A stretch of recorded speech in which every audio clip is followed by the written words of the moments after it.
All right, so you place a mass, and immediately the gravity gets stronger around the mass. So the closer you are to a massive object, like the sun or the earth, the more there's going to be a gravitational pull. Now, neat thing is, and so for example, objects will, and so as objects get closer to that gravitational pull, they'll fall faster and faster. But notice here, this ball did not actually fall directly in the sun, but in fact, sort of bypassed the sun and then traveled a little bit. In fact, if you do this just right, the ball will go in a really beautiful orbit around it, around the mass, rather than fall directly into it. What you'll also see in this video is that as the ball gets closer, the yellow ball gets closer, it moves faster and faster.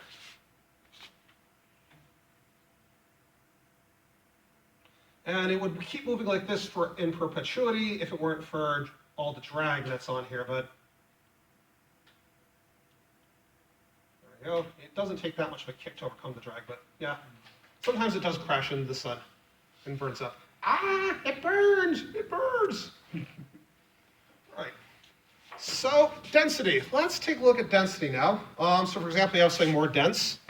More mass is going to be concentrated in a tighter spot.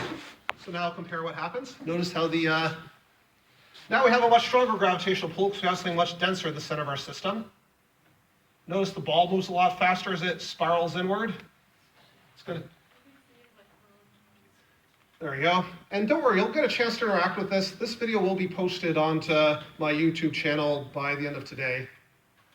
If I don't eat, my battery doesn't get eaten, but yeah.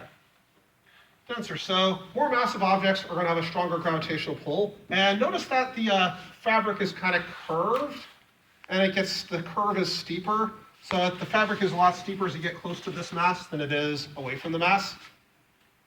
Which again represents a stronger pull of gravity as you get closer. Again, this is a somewhat simplified model, but it does really help understand this. And we use this also to understand like black holes, orbits, and stuff. But now you take something a little more massive, it starts to have its own gravitational pull. And if you do it right, let's see. Here we go. Oh, I'm super excited that this works. Oh, I just got a gravitational slingshot.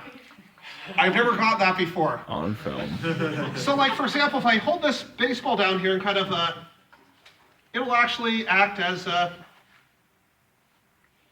can actually, if I do it just right, oh God, that must have been a fluke, but if you have a strong enough attractor here, I can actually, oh, that was perfect. I can't believe, how did I do that? I can't seem to reproduce it.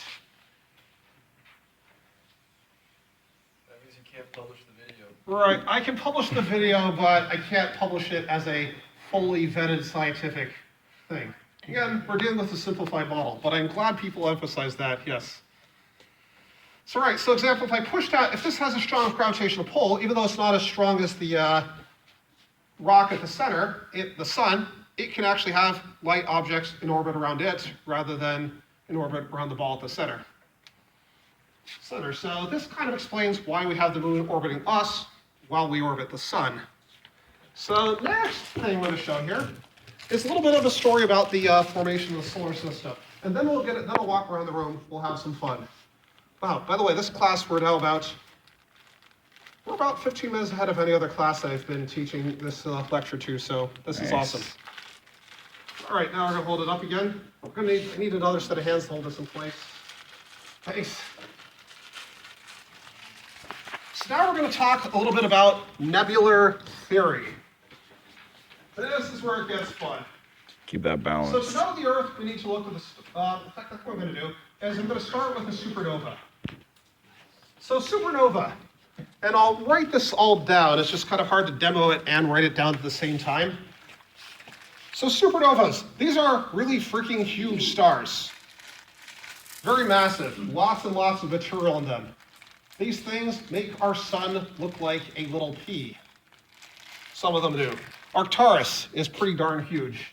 Sorry to be blocking the view. I don't think I'm going to put this rock in here yet because you'll see why putting the rock in here would be a really bad idea for this part of the demo. But we'll grab the, oh, there we go, I've got a bowl. Oh, I've got some contact mix. More fidget spinners. Yes. Oh, yeah, this is the art of understanding some of the basics of physics. So you have a supernova, and what's running all stars is pretty much, believe it or not, most stellar energy, there's two things happening. You have gravity. Most stars are contracting. You have a bunch of things happening. You have gravity causing the star to contract. You have electromagnetic force, the light, but you also have the strong and weak force acting. And when a supernova goes boom, what's happening is these stars are massive. It would be like the gravitational force would be huge here. You might want to watch your head just because this is what, I don't want to shield your face, this is about to get gnarly. So when a star goes boom,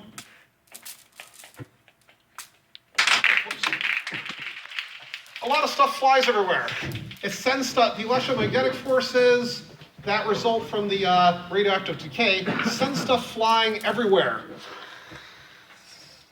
And when all that stuff is flying, that is what a nebula is. It's gas and dust